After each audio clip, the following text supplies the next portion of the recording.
Hello, hello. All right, guys. So you got yourself a live lobster, and you don't know what to do with them. Well, here's the nice way to dispatch them. So this guy's alive. What we're gonna do is take him, and we're gonna walk him over to the freezer, and we're just gonna put him right in the freezer. I'm gonna close the freezer.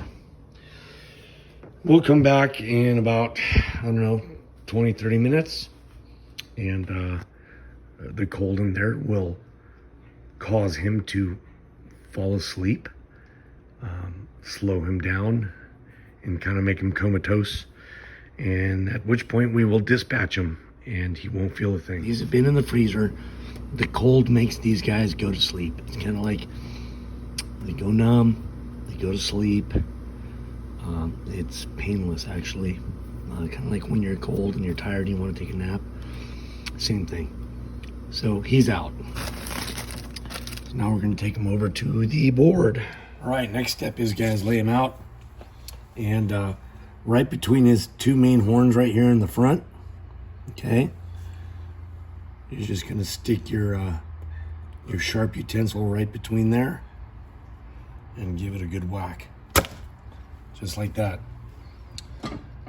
He's going to twitch a little bit. That's just nerves, but trust me, he's out and doesn't feel anything. So it's kind of a painless death. We assume, because we are not him, so we really don't know, but that's pretty much the most humane way to dispatch these guys. Okay, so he's probably been sitting here for about 2 minutes. I pretty much stabbed him right in the brain, and he's still moving. That's normal.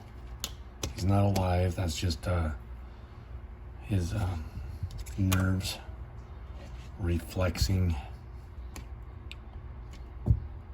So anyways, depending on how you're going to serve him, if you want to boil him or whatever, you can now stick him in the pot. I don't care for the boiled lobster or the steamed lobster. I mean, sometimes I do, but I more like it so as the ensenada style, where it's fried in lard. But you can also, so if you're just going to eat the tail, I'll show you how to take that off and how to take his poop chute out. In that case, it's just a tail, or you can serve the half of him. So basically, I'll take a large knife and just put it like that, give it a whack all the way down, and cut him in half. And then you can clean out his innards, his guts, all that stuff up in the head, and you have a nice half a lobster with the tail meat. And inside his cavity here, you can, put rice or vegetables or whatever and serve them like that. But I prefer just the tail most of the time. That's what I'm going to do tonight, and that's what I'm going to show you. I'm probably going to either grill or deep fry in lard his tail. And with his claws, what I'm going to do is I'm going to boil them up in a pot. Okay, our next step, it's really simple. We're just going to go right here to the back of his carapace, which is the first line here. And we're going to insert our knife just like that and cut all the way around. There's a small membrane there that we're getting rid of. We're cutting through. And pretty much once you cut through it, I mean, you don't even have to cut through it. You just grab it. Grab a hold of the tail, grab a hold of the carapace, twist and pull. But I like to cut it, and it usually comes out pretty easy. Now, these are his entrails, and there's a way to get rid of those. And I will show you right now. Normally on a bigger lobster, California spiny lobster, you can take his antenna, just snap one off, and you find his little bung hole, but this is kind of soft, it ain't gonna work. You find his butthole, which is right here, and you insert his antenna into his butthole and his poop hole. Yeah, this isn't going to work. This is a young lobster, so his antenna is kind of soft. But normally you would insert this as far as you can get it, give it a twist, and then pull it out. And his whole poop chute should come out with that, and he's clean. But we're going to cut him in half.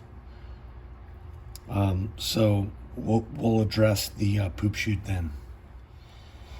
So we dispatched him about, it's been over 5 minutes, and you could still see some movement.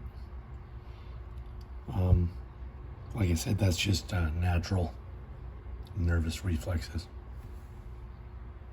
No need to panic. So at this stage, you have your tail, and you can, look at him, he's still moving. So at this stage, you can either take a large knife and set it right there and give it a good whack. It's kind of unstable. I prefer to use some kitchen shears, and I just go from the front here and then right down the middle and just snip. That's still moving. And just snip all the way down.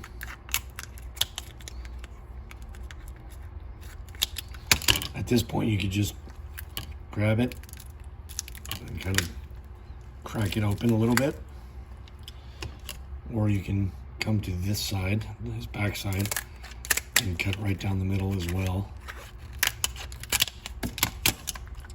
And then you can put it in a pan and cook it just like that, you know, in the oven or in a pan full of grease. And here's where you can address his entrails as well. You can just split them down a little bit, just like that, and grab the entrails and pull them out. Make sure it's clean all the way in. Give it a nice rinse with some nice cold water. So there you have it. We separated him, we dispatched him, we cleaned out his entrails, and from here we can pull out the meat and just cook it whatever way we want. I'm probably going to fry this up in lard, just like they do in Ensenada. Now, mind you, this is not a California spiny lobster. This is a Maine lobster, and California spiny lobsters don't have claws. But and be careful, because his reflexes could still pinch you if you know, if it happens. But with claws, like I said, you could do the same. You can grill them, you can boil them, you can deep fry them. I just prefer to boil them, and to make sure they're good and done, because you really can't see inside. So you just grab those, you just tear those off, just like that. Done. So I got my 2 claws that I'm going to boil, and I have my tail that I'm going to fry up. All right, guys, thanks for watching. Come back and hit the like button, all that stuff, subscribe, yada, yada, yada, yada, yada. Grumpy old guy out. Hey, y'all, I know it's a simple thing. It's shrimp. But a lot of people really don't know this, and they kind of just cook it the way it is. And I mean, really, there's no problem with that. But what you should do is devein them, okay? So if you get your shrimp, sometimes it'll have a head on it. Most of the time it doesn't. But if it has a head on it, you just cut it off or grab it and twist it off. But the next thing you should do is just take a knife, okay? Stick it in like that and just run it through down the back side. Boom. Just like that, and then open it up. All right, and what you're going to see in here is, they call it a mud vein, but it's his poop tube, okay? This little vein right here, that's deveining. I don't know if you can see that. So that's where all his poop goes, out his butt, and you're just going to want to get that and just pull it out. Just that simple. I find what works well is a paper towel, You get that poop vein on you, just wipe it just like that. That's called deveining a shrimp. And just give him a quick wash and he's ready to go. All right. Pretty simple, guys. All right. Till next time, hit the like button, subscribe. Grumpy old guy out.